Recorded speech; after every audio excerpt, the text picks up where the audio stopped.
We were losing. That is the only way to describe it.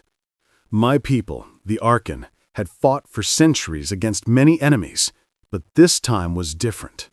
This time, we were fighting the core, a species of war machines created long ago by some forgotten race.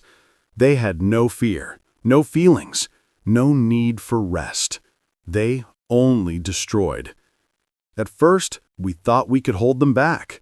We had fleets of starships, weapons that could burn through metal, shields that could withstand suns. But the core adapted. Every time we created a new weapon, they learned how to block it. Every time we built a new defense, they found a way to break it. Planet after planet fell. Our colonies were wiped out. Our soldiers were dying faster than we could train them. We were not only losing the war, we were losing hope.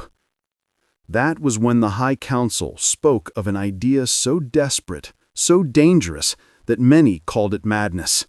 They wanted to call for help from a small, young species far out on the edge of the galaxy, a species known as humanity. At first, I laughed when I heard it. Humans? The stories about them were strange. They were small, fragile, and short-lived. They had no claws, no fangs, no armor. They could not fly. They could not breathe in space. They could not even heal themselves quickly. Compared to the Arkan, or the great reptilian Ver, or the insectoid Crawl, they were nothing. A weak people living on a single blue planet. But the Council reminded us of something important. Humans had one skill that no other race had mastered. They were unpredictable. They could fight long after they should have fallen. They made weapons from scraps, plans from madness, victories from disasters. Still, I thought it was foolish. But the Council sent the message anyway. And the humans answered. The first human ships arrived small and unimpressive. They did not shine with gold like the Ver battleships. They did not hum with energy like our Arkan cruisers. They looked like metal boxes, welded together with little grace. I remember standing on the station platform and thinking, this is who we called to save us? Then I met them. The humans came in plain uniforms. They smiled easily, but their eyes were sharp, always searching, always measuring. They asked questions about the core, not about their numbers or weapons, though they asked that too, but how the core thought, how they adapted, what patterns we had seen, what mistakes we had made. Their leader, Captain Sarah Reeves, listened quietly while our generals explained the situation. At the end, she simply said, "We'll need time, and we'll need to do this our way." Our generals laughed at her. No one defies the Council. But the Council allowed it. We were desperate enough. The first battle with humans at our side was a disaster. Or at least that was how it looked to me. The humans took only a handful of ships against a massive core fleet. They scattered, ran, split apart, and fought in strange, chaotic ways. Our generals called them fools. But when the core chased them, the humans led them into a trap. They lured them into a gravity well near a dying star, then detonated their own fuel reserves, pulling half the core fleet into the burning sun. The humans lost almost all their ships, but the core lost more than they ever had in a single battle. That was the first time I understood. The humans did not fear sacrifice the way we did. They would give everything, even their lives, if it meant finding a way to win. Battle after battle, I watched them fight. Sometimes they screamed with joy, sometimes with rage, sometimes with pain, but always they fought. Their ships were smaller, their weapons weaker, but their strategies were alive. They never repeated the same plan twice. They learned faster than the core, faster than us.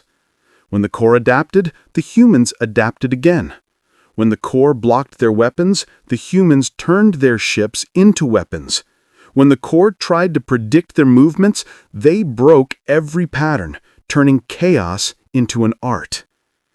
But it was not only their fighting that impressed me, it was their spirit. I remember one night, after a long battle where we barely escaped with our lives, I sat with Captain Reeves, my heart heavy with loss. I asked her, "Why do you keep fighting? We are losing so much. What if the Corps cannot be beaten?" She looked at me with tired eyes, but she smiled. Because as long as one of us is still breathing, the fight isn't over. And if we lose, then at least we'll go down swinging. That's what it means to be human. I did not understand fully then, but I would. Months turned into years. The humans fought alongside us, teaching us, showing us new ways to resist. They built weapons from scraps, turned asteroids into bombs, hacked into core systems using tricks that seemed impossible. They even used their own weaknesses as strengths. Their short lives made them reckless, bold, willing to take risks no other species would take. And slowly, the tide began to turn. The Corps, for all their strength, could not keep up. They could not imagine madness, could not predict chaos, could not fight against a species that refused to quit. One day, the humans proposed a final plan, a dangerous one. They would strike at the heart of the Corps machine world, a place no army had ever reached. Our generals said it was suicide. The council begged them to reconsider. But the humans only said, "We were born to fight impossible wars." I was chosen to go with them as a witness. I thought it would be my last day alive. We flew deep into enemy territory, fighting through endless waves of Gore ships.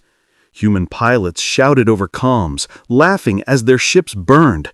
"For the Earth," they cried, "for the galaxy." Others simply cursed or sang or joked as if they were not flying to their deaths. We reached the machine world.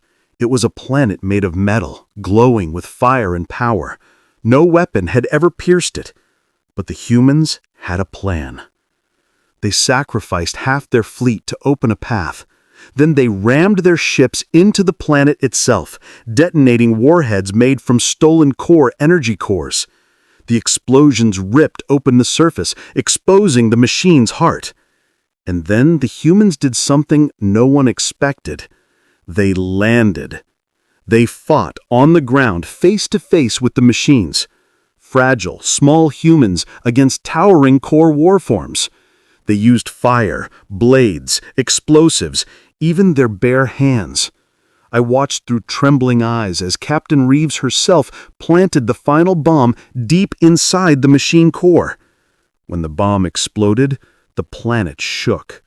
The core fleets across the galaxy went dark, one by one, cut off from their power. For the first time in centuries, the war ended. The humans had won, but at a terrible cost. Almost none of their fleet survived. Only a handful of ships returned. Captain Reeves was not among them. We held a great gathering to honor the fallen. My people sang songs of sorrow and victory. The humans only stood in silence, saluting their dead. I asked one of them, a young soldier with tears in his eyes, "Why do you fight like this? Why give so much when you had so little?" He answered softly, "Because that's what it means to be human. We'd rather die free than live as slaves, and we'll fight for anyone who needs us, not just ourselves." And that is when I understood. We were losing, so we called humanity, and humanity came. Not because they were the strongest, not because they were the smartest, not because they had the best weapons. They came because they refused to surrender. They came because they believed every fight was worth fighting, even against impossible odds. The galaxy will never forget the day the humans saved us. The machines had no fear, but the humans had something greater.